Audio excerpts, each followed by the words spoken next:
ہم اپنا آج کا سبق شروع کرتے ہیں۔ اعوذ باللہ من الشیطان الرجیم، بسم اللہ الرحمن الرحیم۔ ولا جناح، ولا اور نہیں ہے،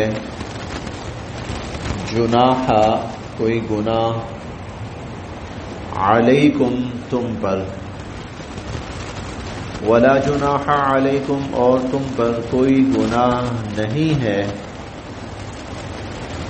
فیما اس بارے میں جو عرضتم بہ، عرضتم تعریض سے ہے، تعریض کہتے ہیں اشارتاً کنایتاً کوئی بات کسی کو بتانا یا کہنا۔ فیما عرضتم بہ اشارتاً کنایتاً من خطبۃ النساء، خطبہ نکاح کا پیغام، خطبہ نکاح کا پیغام، جس کو ہمارے ہاں منگنی کہا جاتا ہے نا، منگنی، وہ نکاح ہی کی ایک پیغام ہوتا ہے۔ النساء عورتوں سے، ولا جناح علیکم کوئی گناہ نہیں ہے تم پر، کوئی حرج نہیں ہے، فیما اس بارے میں جو عرضتم بہ من خطبۃ النساء کہ تم عورتوں کو پیغام اشارتاً کنایتاً، تعریض اشارتاً کنایتاً کوئی نکاح کا پیغام دے دو، او یا اکننتم تم اس کو چھپائے رکھو، فی انفسکم اپنے دلوں میں، او اکننتم فی انفسکم یا تم اسے اپنے دلوں میں چھپائے رکھو۔ عالمہ جانتے ہیں، اللہ تعالی، انکم کہ بے شک تم، ستذکروا ضرور تذکرہ کرو گے، ہن ان سے، عالم اللہ انکم اللہ جانتے ہیں، انکم ستذکرونہن کہ تم ان سے اس کا تذکرہ کرو گے، ولیکن اور لیکن، لا نہ، تواعدو کوئی وعدہ لے لینا، لا تواعدو کوئی وعدہ نہ لے لینا، ہن ان سے، سرًا خفیہ طور پر، ولیکن اور لیکن، لا تواعدوہن سرًا ان سے کوئی خفیہ وعدہ نہ لے لینا، الا سوائے اس کے، ان کے، تقولو تم کہو، قولا معروفا کوئی بھلی بات، کوئی اچھی بات، ولا اور نہ، تعظمو ارادہ کرنا، عقدۃ النکاح عقد نکاح کا، ولا تعظموا عقدۃ النکاح اور عقد نکاح کا ارادہ بھی نہ کرنا، حتی جب تک کہ یبلغ پہنچ نہ جائے، الکتاب عدت اجلہ اپنے مقررہ وقت تک، جب تک کہ عدت اپنے مقررہ وقت تک نہ پہنچ جائے اس وقت تک نکاح کا ارادہ بھی نہ کرنا۔ وَاعْلَمُوا اور جان رکھو، ان اللہ کہ بے شک اللہ تعالی، یعلم خوب جانتے ہیں، ما جو، فی انفسکم تمہارے دلوں میں ہے، فاحذروا لہذا تم احتیاط کرو، حذر احتیاط کرو۔ وَاعْلَمُوا اور جان رکھو، ان اللہ کہ بے شک اللہ تعالی، غفور بخشنے والے ہیں، حلیم بڑے ہی متحمل مزاج ہیں، غفور بخشنے والے ہیں، حلیم بہت ہی متحمل مزاج ہیں۔ اس آیت میں بیوہ عورت جو عدت میں ہے، وہ بیوہ عورت جو عدت میں ہے، اس کے متعلق کچھ احکامات بیان کیے گئے ہیں، اور وہ یہ ہیں کہ اگر کوئی ایسی عورت سے نکاح کی خواہش بھی رکھتا ہو تو دوران عدت اس عورت کو نہ تو پیغام کا، نکاح کا پیغام بھیجا جا سکتا ہے، نہ اس سے نکاح کا وعدہ لیا جا سکتا ہے، نہ اس سے نکاح کیا جا سکتا ہے۔ ہاں ایک چیز ہے، وہ یہ ہے کہ اگر کوئی آدمی کسی طرح اس تک ایسا پیغام پہنچا دے کہ یہ فلاں شخص یہ بھی اچھے رشتے کا متلاشی ہے، کوئی اچھا رشتہ ہو تو یہ بھی شادی کرنا چاہتا ہے، صرف اس کے کان تک ایک ہلکی سی بات پہنچ جائے تو پہنچ جائے، ورنہ جو عورت حالت عدت میں ہے اس کو نکاح کا پیغام بھیجنا یا اس سے کوئی نکاح کی بات کرنا وہ منع ہے، وہ جائز نہیں ہے۔ اس آیت میں جتنے احکام بیان ہوئے ہیں وہ بیوہ عورت جو عدت میں ہے اس سے متعلق احکامات بیان ہوئے ہیں۔ اب ہم دوبارہ ترجمہ پڑھ لیتے ہیں تو بات واضح ہو جائے گی۔ وَلَا جُنَاحَ عَلَيْكُمْ، کوئی گناہ نہیں ہے تم پر، فیما اس بارے میں، عرضتم بِهِ کہ تم اشارتاً کوئی بات، تعریض اشارہ، اشارتاً کوئی بات پہنچا دو، من خطبۃ النساء عورتوں کے نکاح کے پیغام سے متعلق۔ پچھلی آیت میں نا، کیونکہ پچھلی آیت میں بیوہ عورت کی عدت بیان ہوئی، پچھلی آیت میں، اگلی آیت اسی سے جڑی ہوئی ہے۔ پچھلی آیت تھی جن خواتین جن کے شوہر فوت ہو جائیں وہ 4 ماہ 10 دن عدت میں گزاریں گی، یہ پچھلی آیت تھی، تو اسی سے متعلق یہ بھی تعلیمات ہیں۔ وَلَا جُنَاحَ عَلَيْكُمْ، تم پر کوئی گناہ نہیں ہے، فِيمَا عَرَّضْتُمْ بِهِ کہ تم اشارتاً من خطبۃ النساء عورتوں کو پیغام نکاح سے متعلق کوئی بات کہہ دو، کوئی اشارہ کر دو، کنایا، او یا اکننتم، یا تم اس کو چھپائے رکھو، فی انفسکم، اپنے دلوں میں ہی، علم اللہ، اللہ تعالیٰ تو جانتے ہیں، انکم ستذکرونہن، کہ تم ان سے اس کا تذکرہ کرو گے، کل کو جب اس خاتون کی عدت مکمل ہو جاتی ہے تم نے کرنی ہی ہے بات، تو اسی لیے کوشش یہ کرو اپنے دل میں رکھ لو، زیادہ بہتر ہے۔ ولیکن، اور لیکن، لا تواعدوہن، ان سے کوئی وعدہ نہ لے لینا، سرًا، خفیہ طور پر، الا، سوائے اس کے، ان تقولوا، کہ تم کہو، قولا معروفا، کوئی اچھے شریفانہ طریقے سے کوئی بات، کوئی معقول طریقے سے تم کوئی بات پہنچا دو تو وہ ایک الگ بات ہے۔ ولا تعزموا، اور نہ ارادہ کرنا، عقدۃ النکاح، نکاح کا، عقد نکاح کا ارادہ نہ کرنا، حتی، جب تک کہ، یبلغ الکتاب اجلہ، جب تک کہ عورت کی عدت اپنے اختتام تک نہ پہنچ جائے۔ وَاعْلَمُوا، جان رکھو، ان اللہ، کہ بے شک اللہ تعالی، یعلم، خوب جانتے ہیں، ما فی انفسکم، جو تمہارے دلوں میں ہے، فاحذروہ، بس تم احتیاط کرو۔ وَاعْلَمُوا، اور جان رکھو، ان اللہ، کہ بے شک اللہ تعالی، غفور، بخشنے والے ہیں، حلیم، متحمل مزاج ہیں۔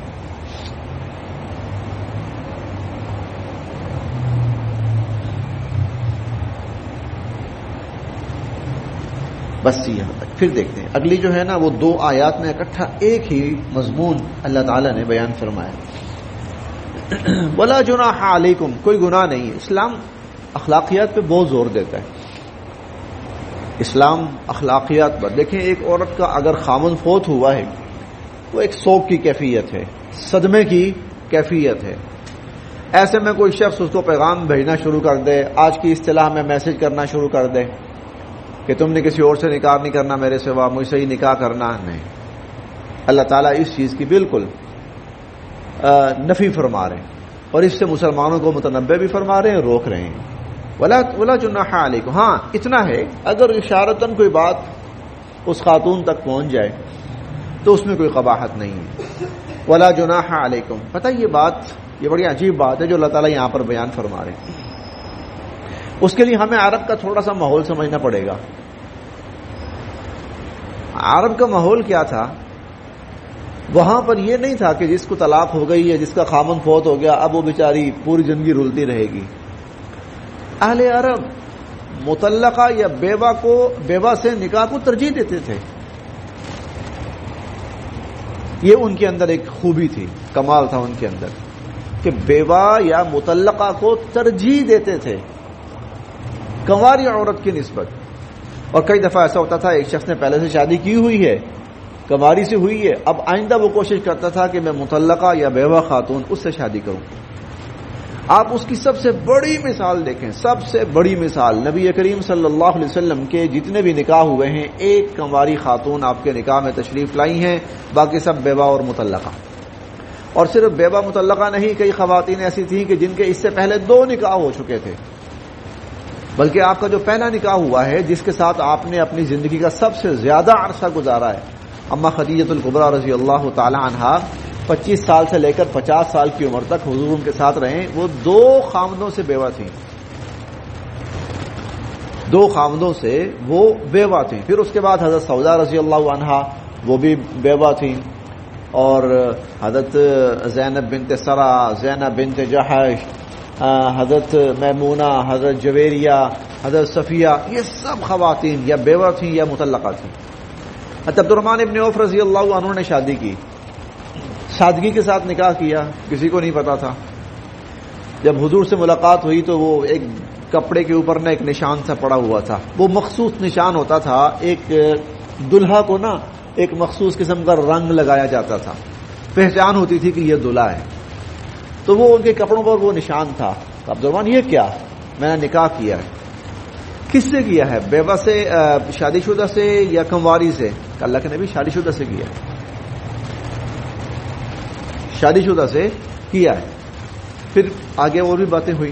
تو جو خاتون مطلقہ ہوتی تھی یا بیوہ ہوتی تھی تو اس کی طرف لوگوں کا رجحان بہت زیادہ ہوتا تھا. حضرت ابو بکر صدیق رضی اللہ عنہ کی زوجہ محترمہ حضرت عمیس رضی اللہ عنہ، حضرت ابو بکر رضی اللہ عنہ کا انتقال ہوا. اس کے بعد یہ کم سے کم 3 سے 4 صحابہ کرام کے نکاح میں اس کے بعد آئیں. شہید ہو جاتے تھے، اگلا ان سے نکاح کر لیتا تھا. اس کا انتقال ہوا یا وہ شہید ہوئے، اگلا اس سے نکاح کر لیتا تھا. یہ تھا. اسی لیے کسی خاتون کہ خاوند کا انتقال ہوتا تھا یا شہید ہوتا تھا یا کسی کو طلاق ہوتی تھی تو صحابہ کرام کی نظریں ہوتی تھی کون پہل کرے گا. بہت اچھے اچھے رشتے ہوتے تھے تو صحابہ کرام چاہتے تھے کہ یہ ہمیں مل جائے رشتہ. تو اللہ تعالیٰ نے اس سارے ماحول کو دیکھتے ہوئے فرمایا ٹھہرو، ابھی اس حالت میں نہیں. ابھی کوئی وعدہ نہیں کرنا کسی نے، خفیہ طور پر کوئی ان سے وعدہ نہیں لینا، کوئی پیغام نکاح نہیں بھیجنا ابھی. اور نکاح کرنا تو ہے ہی نہیں ہے نا، وہ تو بالکل ہی ناجائز ہے. لیکن نکاح کا پیغام بھی ابھی نہیں بھیجنا، کوئی وعدہ بھی نہیں ان سے لینا.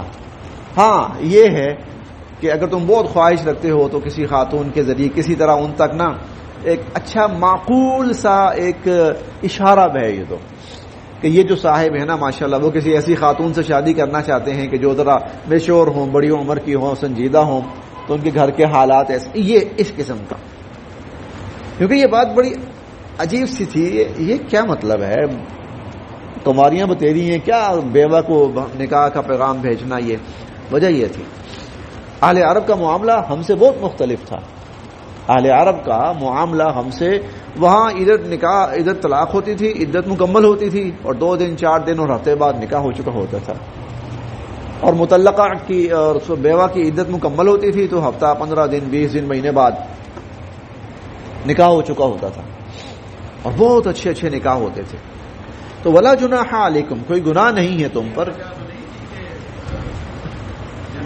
فرق ہو، جیسے مردوں کی تعداد زیادہ ہو یا عورتوں کی کم ہو، جیسے آج کل عورتوں کی زیادہ ہے مردوں کی کم، یہ چیزیں یہ تو نہیں سوچ میں نہیں.